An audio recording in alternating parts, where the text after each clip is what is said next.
Hi friends, welcome to Salem Padma சமையல். இன்றைக்கி நம்ம என்ன பார்க்க போகிறோன்னா பாய் வீட்டு ஸ்டைலில் ப்ளைன் குஸ்கா தான் பார்க்க போகிறோம். வாங்க போய் பார்க்கலாம். அதுக்கு முன்னாடி நம்ம சேனலில் இப்போ தான் புதுசாக பார்க்குறீங்கன்னா மறக்காமல் சப்ஸ்கிரைப் பண்ணிக்கோங்க. பக்கத்தில் இருக்கிற பில் பட்டனையும் டச் பண்ணிக்கோங்க. இப்போ பாருங்கள், நம்ம அந்த குஸ்கா செய்கிறதுக்கு கொஞ்சம் மசாலா அரைக்க வேண்டியது இருக்குது. அதுக்கு தேவையான பொருள் பார்த்திங்கன்னா இந்த மாதிரி ஒரு 3 பட்டை, ஒரு 7-8 லவங்கம், ஒரு 3 ஏலக்காய். இதை நம்ம நைஸாக பவுடர் பண்ணி வச்சுக்கலாம் தனியாக. அதுக்கப்புறம் பார்த்திங்கன்னா ஒரு 7 சின்ன வெங்காயம், ஒரு முழு பூண்டு, 2 இன்ச்சு அளவுக்கு இஞ்சி, 3 பச்சை மிளகாய், ஒரு புதினா கொத்தமல்லி, ஒரு கைப்பிடி அளவுக்கு. இதை தனியாக நம்ம பேஸ்ட் மாதிரி அரைச்சிக்கலாம்.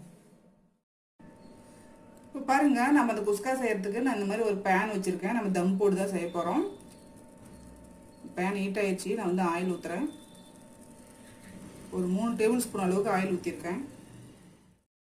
இப்போ பாருங்கள், அதுலேயே நான் 2 ஸ்பூன் அளவுக்கு நெய் ஊற்றிட்டேன். இப்போ 2 பிரிஞ்சி இலை, மராட்டி முக்கு 2, அன்னாச்சி பூ, பட்டை, லவங்கம், ஏலக்காய். இப்போ பாருங்கள், அதில் மசாலாலாம் போட்டேன். இது நல்லா ஃப்ரை ஆகணும். இப்போ பாருங்கள், நான் 2 மீடியம் சைஸ் வெங்காயத்தை போட்டிருக்கேன். இது பார்த்திங்கன்னா நல்லா கோல்டன் ப்ரௌன் வரணும். பிரியாணி, குஸ்கா எதுக்குமே பார்த்திங்கன்னா கோல்டன் கலர் வந்தால் தான் நல்லா டேஸ்ட்டாக வரும். நம்ம அதனால் இது நல்லா வதக்கிக்கலாம். இப்போ வெங்காயம் பாருங்கள், நல்லா கோல்டன் ப்ரௌன் வந்துருச்சு. இப்போ நம்ம அரைச்ச இந்த வெங்காயம், பச்சை மிளகாய், இஞ்சி, பூண்டு, புதினா கொத்தமல்லி பேஸ்ட் போட்டுக்கலாம்.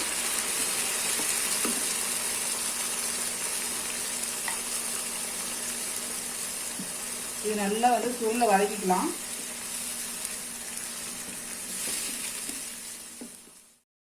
இப்போ பாருங்கள், இது பச்சை வாசனை போயிடுச்சு. நான் சின்ன சைஸ் தக்காளியே 2 கட் பண்ணி வச்சுருக்கேன். அதை போட்டுக்கிறேன்.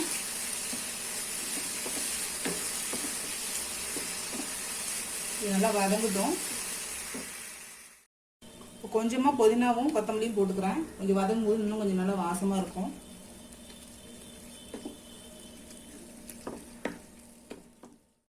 இப்போ பாருங்கள், தக்காளி நல்லா வதங்கிருச்சு. இப்போ ட்ரை பவுடர்லாம் போட்டுக்கலாம். 1/4 டீஸ்பூன் கம்மியாக மஞ்சள் பொடி போடுறேன். 1 டீஸ்பூன் அளவுக்கு மிளகாத்தூள். நம்ம ட்ரை பண்ண இல்லைங்களா, இது பட்டை, லவங்கம், ஏலக்காய் ட்ரையாக பவுடர் பண்ணது அது.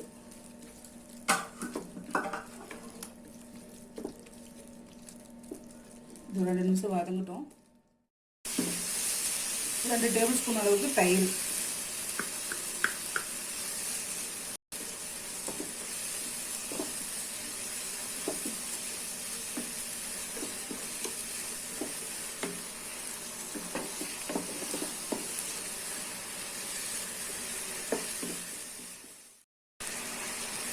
பார்த்தீங்கன்னா பாஸ்மதி அரிசி பார்த்தீங்கன்னா 2 கப்பு 1/2 கிலோ அளவுக்கு இருக்கும். 2 கப்பு அளந்தது வருது. இது 1/2 மணி நேரம் ஊற வச்சுட்டு இது போட்டுக்கலாம்.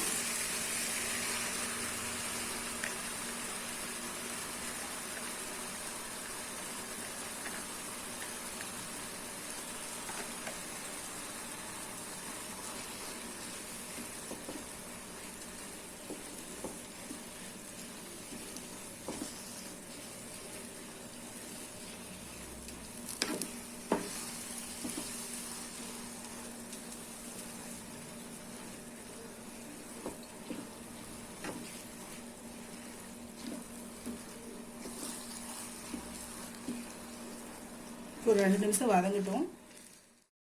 இப்போ பாருங்கள், நான் ஏற்கனவே வச்ச தவா பத்தாதனால நான் வேறு இது மாற்றிட்டேன். இப்போ தண்ணி பார்த்தீங்கன்னா 1 கப்புக்கு 1.5 கப் அளவுக்கு.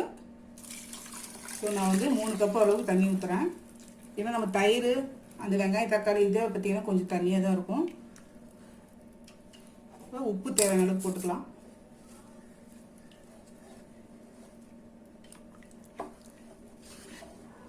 உப்பு செக் பண்ணிக்கோங்க இந்த ஸ்டேஜில்.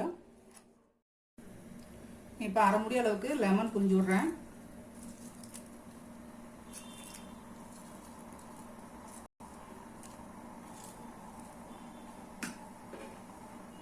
பாக்கி இருக்கிற புதினா கொத்தமல்லி போட்டுக்கிறேன்.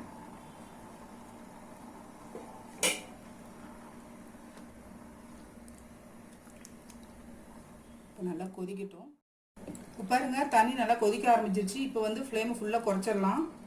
குறைச்சிட்டு லிட்டு போட்டு மூடிடலாம். உங்களுக்கு இந்த மாதிரி ஹோல் இருந்துச்சுன்னா பாருங்கள், இந்த மாதிரி ஹோல் இருந்துச்சுன்னா நீங்கள் இதை வச்சு க்ளோஸ் பண்ணிடுங்க. இல்லைன்னா வந்து ஆவி அது வெளியே போகும், ஸ்மெல்லு போயிடும். ஸோ அதனால் இந்த மாதிரி மூடிடுங்க. இப்போ க்ளோஸ் பண்ணி வேக வச்சுக்கலாம். இப்போ பாருங்கள் நம்ம குஸ்கா சாதம் ரெடி ஆயிடுச்சுங்க. சூப்பராக இருக்குது பாருங்கள். அவ்வளோதான், நம்ம குஸ்கா ரெடிங்க. இப்போ பாருங்கள் நம்ம செஞ்ச குஸ்கா சாதம் ரெடி ஆயிடுச்சுங்க.